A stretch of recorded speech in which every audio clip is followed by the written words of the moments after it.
जय हिंद दोस्तों, कैसे हैं आप लोग। उम्मीद करता हूं अच्छे होंगे, स्वस्थ होंगे, ज़बरदस्त होंगे। 2022 में जो ग्रुप डी एग्जाम मैथ का क्वेश्चन पूछा गया था, उसमें से आज हम लोग परसेंटेज के सवाल को करेंगे। और जो भी इसने 2025 में ग्रुप डी का फॉर्म भरे हैं, उनके लिए महत्वपूर्ण वीडियो है। बहुत सारे क्वेश्चन आपको इसी पैटर्न में आपको देखने को मिलेंगे, ठीक है। तो बिना देर के क्वेश्चन को सॉल्व करते हैं। क्वेश्चन आपका दिया गया है 5/8 किसी संख्या के 60% के 40% का मान 339 है, तो संख्या ज्ञात करें।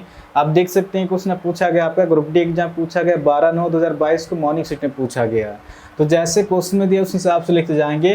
5/8 किसी संख्या के, यानी कि x के 5/8 का 40%। 40% फ्रैक्शन में कितना होता है, जब प्रतिशत को हटाएंगे 100 से भाग देंगे, 20 दूना 40, 20×5 100, 2/5 निकल कर का 60%। 60% फ्रैक्शन में कितना होता है, जब प्रतिशत को हटाएंगे 100 से भाग देंगे, 20 या 60, 20×5 100, 3/5 निकल कर बराबर 339 है। क्वेश्चन पूछ रहा संख्या ज्ञात करें, क्वेश्चन का रहा।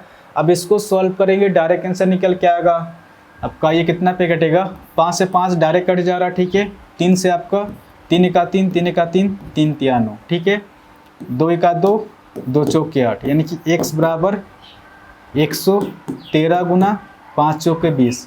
जब इसको सॉल्व करेंगे, जब इसको गुना करेंगे, कितना निकल के आएगा, 113 गुना 20। जब इसको सॉल्व करेंगे, ऑप्शन ए इसका सही आंसर होगा, 2260 हो जाएगा, ठीक है। 14 नंबर क्वेश्चन आपका दिया गया आपका, लगातार 3 महीनों में ईंधन की कीमत 15% से 12% और 10% घट जाती है, लेकिन चौथे महीने में 25% बढ़ जाती है। इसकी मूल कीमत की तुलना में चौथे महीने में ईंधन कीमत में कितने % वृद्धि या कमी हुई है। आप देख सकते हैं क्वेश्चन पूछा गया आपका ग्रुप डी एग्जाम पूछा गया 12/9/2022 को इवनिंग शिफ्ट पूछा गया। तो जैसे क्वेश्चन में दिया उस हिसाब से लिखते जाएंगे। लगातार 3 महीनों में ईंधन कीमत 15% की कमी हो रहा, और 12% की कमी हो रहा, और 10% की कमी हो रहा, और आगे आपको उसमें दिया गया है चौथे महीने में 25% बढ़ जाती है, 25% की वृद्धि दिया गया है। जल्दी से बताएं आप लोग कि 15% फ्रैक्शन में कितना होता है। अब इसको सॉल्व करेंगे, जब प्रतिशत को हटाएंगे 100 से भाग देंगे, 5 × 15, 5 दूना 10, 0, 3/20 निकल कर। ये आपका 12% फ्रैक्शन में कितना होगा, जब प्रतिशत को हटाएंगे 100 से भाग देंगे, 2 × 6 12, 2×5 10, 0, 2 × 6 25, 3/25 निकल के आ रहा। ये 10% फ्रैक्शन में कितना होगा, जब प्रतिशत को हटाएंगे 100 से भाग देंगे, 0 से 0 कट जा रहा, 1/10 निकल के आ रहा।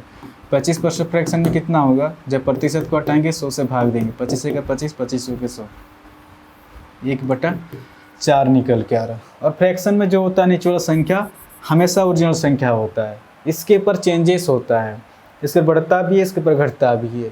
ये क्वेश्चन के ऊपर डिपेंड करता है कि आप क्वेश्चन में क्या दिया गया। क्वेश्चन आपका दिया गया है लगातार 3 महीनों में ईंधन कीमत 15% की कमी हो रहा है। अगर ईंधन कीमत अगर 20 रुपया रहा होगा, तो इस 20 का 15% कमी हो रहा, तो इस 20 का 15% कितना होगा, 3 होगा। 3 की कमी हमेशा ऊपर संख्या निकल के आता है, आप निकाल के भी देख सकते हैं। इस 20 का 15%, जब 15% को फ्रैक्शन में सॉल्व करेंगे 3/20 आएगा, 20 से 20 कट जा रहा। आप देख सकते हैं यहाँ पर भी 3 है और यहाँ पर भी 3 है, यानी कि इस 20 पर 15% कमी हो रहा है। इस 20 का 15% कितना होगा, 3 होगा। 3 की कमी हमेशा ऊपर संख्या निकल के आता है, तो जैसे ही 20 में 3 माइनस करेंगे संख्या निकल के आ रहा, 17 निकल के आ रहा। कुछ नहीं करना है, जब कमी देगा तो नीचे वाला संख्या से ऊपर संख्या घटा देंगे, और जब वृद्धि देगा तो नीचे वाला संख्या से ऊपर संख्या जोड़ देंगे। इस क्वेश्चन में क्या दिया, कमी दिया गया, तो 25 से ऊपर संख्या 3 घट कितना हो जाएगा, 22 हो जाएगा। इस क्वेश्चन में क्या दिया, कमी दिया गया, तो 10 से ऊपर संख्या 1 घट के 9 हो जाएगा। इस क्वेश्चन में क्या देगा, वृद्धि दिया गया है, तो 4 से ऊपर संख्या 1 जुड़ के कितना हो जाएगा, 5 हो जाएगा। अब इसको सॉल्व करेंगे, 5 दूना 10, फिर से कट रहा आपका, 2 एका 2, 2 एका 2, 20 × 25 × 4, ये 2000 हो जाएगा। और ये आपका हो जाएगा 17 × 11 × 9 कितना हो जाएगा, 1683 निकल के आ रहा। ईंधन की कीमत पहले 2000 था, अब घट के 1683 निकल के आ रहा। कितने कमी हो रहा है आपका, 317 की कमी हो रहा है। किस पर, इस 2000 पर 317 की कमी, और प्रतिशत निकालने के लिए गुना 100। अब इसको सॉल्व करेंगे, डायरेक्ट आंसर निकल के आएगा, 0 से 0 कट जा रहा है आपका, ठीक है। 20 से ये आपका 20 इंटू 15 करेंगे तो कितना हो जाएगा 300, ठीक है। तो 15 से कट रहा आपका, यानी कि 15 पॉइंट आपका 85% की कमी हो जाएगा। तो इस क्वेश्चन का आंसर हो जाएगा आपका ऑप्शन बी, इसका सही आंसर होगा 15.85% कमी हो जाएगा, ठीक है। तो आशा करता हूँ आज के बाद जब भी इस टाइप क्वेश्चन आएगा तो आप इसको इजीली सॉल्व कर सकते हैं। इस चैनल को आप लोग सब्सक्राइब कर सकते हैं, कुछ ना कुछ तो नया सीखने को जरूर मिलेगा। और कमेंट करके भी जरूर बताएं कि क्वेश्चन आपको समझ में आ रहा है कि नहीं, ठीक है। तो आज के लिए इतना ही, फिर नेक्स्ट वीडियो मिलेंगे। धन्यवाद।